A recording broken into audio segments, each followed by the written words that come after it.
Hey everybody, this is James from J&S Off-Grid Homestead. The other day I posted a short video of my CNC Mega V doing the holes in my new spoilboard, and you can see I've got it done. And what it did, it was over here, it made a row here and a row here, 90 degrees to each other.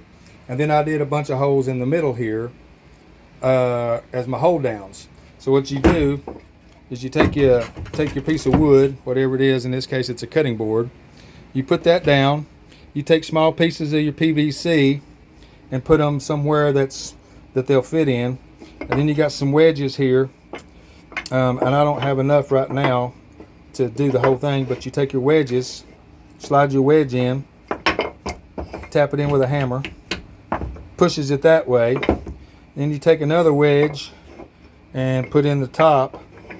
Do the same thing.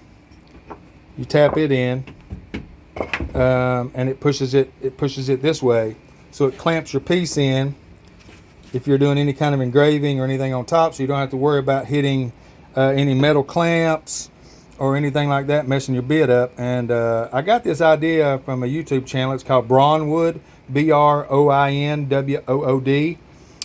He's got a real good YouTube channel.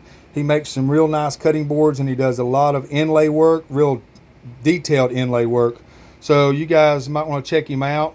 But I just wanted to drop a short video to show you what the holes in the spoil board was for, and how everything was supposed to work.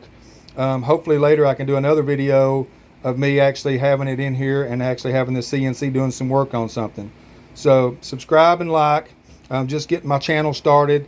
I'm trying to do some more videos and get them uploaded. So I hope you like what you see. Thanks a lot. Leave any comments if you want to. Thanks.